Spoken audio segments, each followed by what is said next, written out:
Hello बच्चों, आज मैं अवयव से संबंधित प्रश्नावली 3.2 का प्रश्न नंबर 3 बताने जा रहा हूँ। देखिए और समझिए।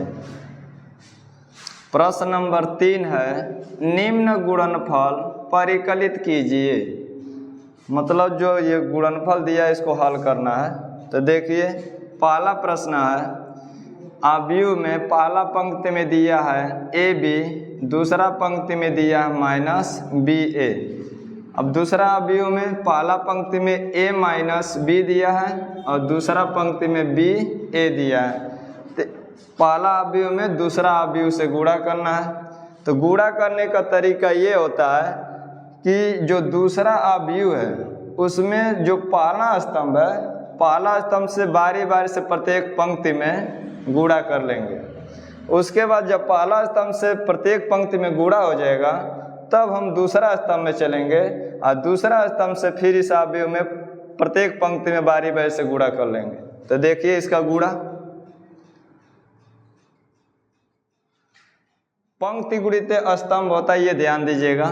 पहला पंक्ति में पहला स्तंभ से गुणा करेंगे तो ए से ए में गुणा करेंगे तो ए पर एक घात है और ए पर एक घात है। समान आधार का गुणा होता है तो घातांक जुड़ जाता है। तो हम ए में ए से जब गुणा करेंगे तो ए स्क्वायर लिख देंगे।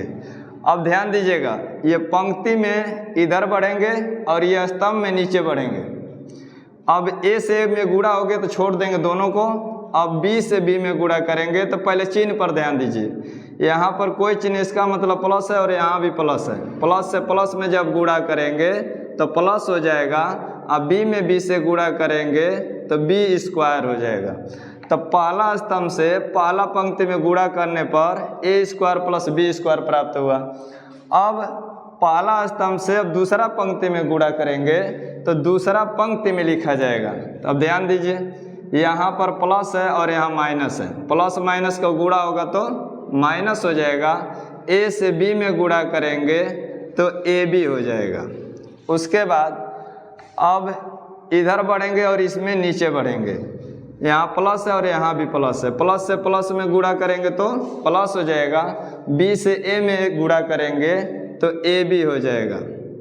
बी से ए में गुणा करेंगे तो ए बी। अब ये पहला स्तंभ से दोनों पंक्ति में गुणा कर लिए हैं। अब दूसरा स्तंभ से फिर पहला पंक्ति में गुणा करेंगे तब दूसरा स्तंभ में लिखा जाएगा। तो गुणा करिए, यहाँ पर प्लस है और यहाँ पर माइनस है। तो माइनस प्लस का गुणा होगा तो माइनस, फैसला दे कर लिखेंगे, दूसरा स्तंभ में लिख रहे हैं। तो अब बी से ए में गुणा करेंगे तो ए बी। अब इन दोनों को छोड़ देंगे, इधर बढ़ेंगे और इसमें नीचे बढ़ेंगे। यहाँ पर प्लस और यहाँ भी प्लस है। प्लस से प्लस में गुणा होगा तो प्लस, और ए से बी में गुणा करेंगे तो ए बी हो जाएगा। अब ध्यान दीजिए, दूसरा स्तंभ से पहला पंक्ति में गुणा होता इतना हो गया। अब दूसरा पंक्ति में फिर दूसरा स्तंभ से गुणा करेंगे तो नीचे लिखेंगे। तो यहाँ पर देखिए माइनस और यहाँ भी माइनस है। माइनस से माइनस में गुणा करेंगे तो प्लस हो जाएगा। अब बी से बी में गुणा करेंगे तो बी स्क्वायर। अब इन दोनों को छोड़ देंगे, अब इधर बढ़ेंगे और इसमें नीचे बढ़ेंगे। तो यहाँ प्लस है और यहाँ भी प्लस है। प्लस से प्लस में गुणा होगा तो प्लस, ए में ए से गुणा करेंगे तो ए स्क्वायर हो जाएगा। तो दोनों स्तंभ से इन दोनों पंक्तियों में गुणा करने पर इतना आ गया। अब उसके बाद इसको हल कर लीजिए एक स्टेप और आगे। ए स्क्वायर प्लस बी स्क्वायर उसी तरह उतार देंगे। और देखिए यहाँ पर माइनस ए भी है और यहाँ प्लस ए भी है, तो प्लस माइनस होकर जीरो हो जाएगा। तो यहाँ पर जीरो लिख देंगे। यहाँ भी माइनस ए भी है और यहाँ प्लस ए भी है, तो दोनों आपस में घट कर जीरो हो जाएगा। और इसको उतार देंगे उसी तरह, बी स्क्वायर प्लस ए स्क्वायर। ये आपका पहला आंसर हो गया। अब इसी तरह इसको भी देखिए। दूसरा प्रश्न है, पहला अवयव में 1 2 3 दिया है। अब इसमें ध्यान दीजिए, इसमें एक स्तंभ है। इसमें कितना स्तंभ है? एक स्तंभ है और 3 पंक्तियां हैं, 1 2 3। क्षैतिज रेखाओं को पंक्तियां बोलते हैं और ऊर्ध्वाधर रेखाओं को स्तंभ बोलते हैं। ये ध्यान दीजिएगा, इसमें एक पंक्ति है और स्तंभ कितना है? 1 2 3। ये 3 स्तंभ है। ऐसा अवयव जिसमें केवल एक स्तंभ हो उसको स्तंभ अवयव कहते हैं, और ऐसा अवयव जिसमें केवल एक पंक्ति हो उसे पंक्ति अवयव कहते हैं। तो ये हमारा स्तंभ अवयव है और ये पंक्ति अवयव है, इसको भी जानिए। अब गुणा करेंगे पंक्ति गुणित स्तंभ के माध्यम से। पंक्ति गुणित स्तंभ के रूप में हल करेंगे, तब पहला पंक्ति में पहला स्तंभ से गुणा करेंगे। तो ध्यान दीजिए, इसमें पहला पंक्ति में केवल एक अवयव है और इसमें भी पहला स्तंभ में केवल एक अवयव है। तो ध्यान दीजिए, पंक्ति गुणित स्तंभ करेंगे तो एक में 2 से गुणा करेंगे तो 2 एकम 2, 2 एकम 2 हो गया। अब पहला पंक्ति में जब गुणा हो गया पहला स्तंभ से, तब इसके आगे फिर अब दूसरा पंक्ति में फिर पहला स्तंभ से गुणा करेंगे तो नीचे लिखेंगे। तो 2 से अब 2 में गुणा करेंगे तो 2 दूनी के 4, दूसरा पंक्ति में लिखा जाएगा। दूसरा पंक्ति में भी पहला स्तंभ से गुणा हो गया। अब तीसरा पंक्ति में गुणा करेंगे फिर 2 से, तो 2 से गुणा करेंगे तो 2 तिहाई 6। पहला स्तंभ से हम तीनों पंक्ति में गुणा कर लिए हैं तो इतना हो गया। अब क्या करेंगे कि दूसरा स्तंभ से फिर पहला पंक्ति में गुणा करेंगे, तब दूसरा स्तंभ में लिखा जाएगा। तो अब 3 से गुणा करिए तो 3 एकम 3, अब दूसरा स्तंभ में लिख रहे हैं। अब फिर 3 से गुणा हो गया पहला पंक्ति में। अब क्या करेंगे कि दूसरा पंक्ति में फिर 3 से गुणा करेंगे तो 3 दूनी 6। अब तीसरा पंक्ति में गुणा करेंगे तो 3 लिखे 9। ये ध्यान दीजिएगा कि पंक्ति गुणित स्तंभ होता है, तो प्रत्येक पंक्ति में हम दूसरा स्तंभ से गुणा किए हैं तो इतना आ गया। अब तीसरा स्तंभ से फिर बारी बारी से प्रत्येक पंक्ति में गुणा करेंगे तो तीसरा स्तंभ में लिखेंगे। तो 4 से 1 में गुणा करिए तो 4 एकम 4, 4 से 2 में गुणा करेंगे तो 4 दूनी 8, 4 से 3 में गुणा करेंगे तो 4 तिहाई 12। तो यही आपका आंसर हो गया।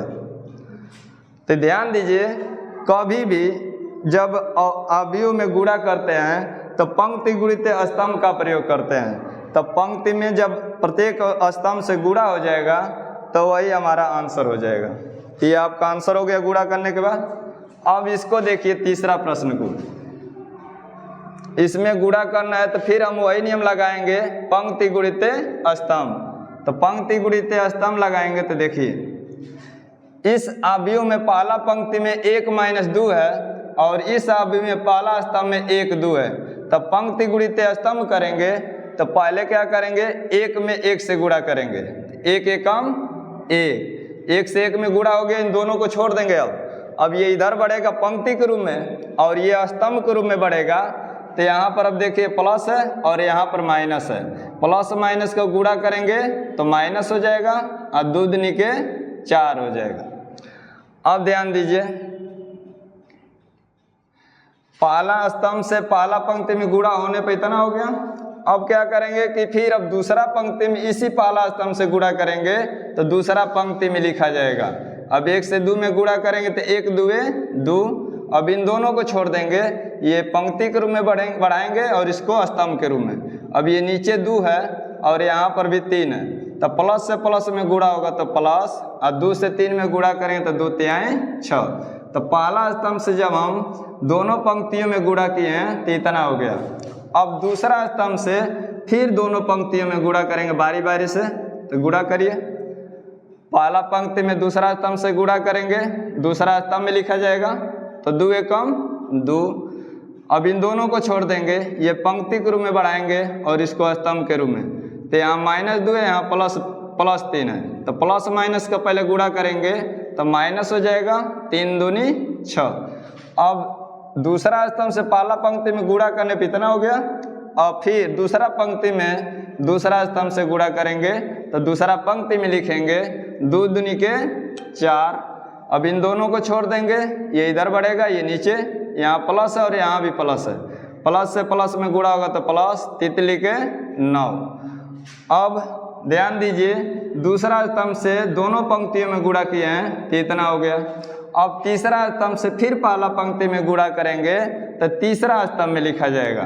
तो प्लस से प्लस में गुणा होगा तो प्लस, 3 एकम 3। अब ये तीसरा स्तंभ में लिख रहे हैं अब 3 से 1 में जब गुणा हो गया तो इन दोनों को छोड़ देंगे, ये पंक्ति के रूप में बढ़ेगा और ये स्तंभ के रूप में। यहाँ प्लस और यहाँ माइनस है, प्लस माइनस का गुणा होगा तो माइनस, 1 से 2 में गुणा करेंगे तो 2 एकम 2। तीसरा स्तंभ से पहला पंक्ति में गुणा करने पे इतना हो गया। अब दूसरा पंक्ति में फिर तीसरा स्तंभ से गुणा करेंगे तो तीसरा पंक्ति में लिखा जाएगा 3 दूनी 6, प्लस से प्लस में गुणा करेंगे तो प्लस, 3 एकम 3।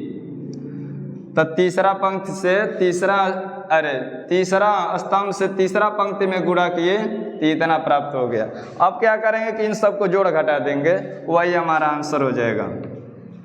तो 4 में से 1 घटेगा तो -3, ये प्लस प्लस से जुड़ जाएगा 6 2 8, यहाँ प्लस माइनस है तो घट जाएगा, माइनस का मान ज़्यादा है माइनस लिखेंगे। 6 में से 2 घटाएंगे तो 4, 9 में 4 जोड़ देंगे तो 9 4 13, 3 में से 2 घटेगा तो 1, दोनों प्लस से जुड़ जाएगा, 6 3 9। तो यही आपका आंसर हो गया। तो बच्चों, यदि आप लोग को मेरा वीडियो पसंद आए तो इसको लाइक कर दें और चैनल को सब्सक्राइब कर दें।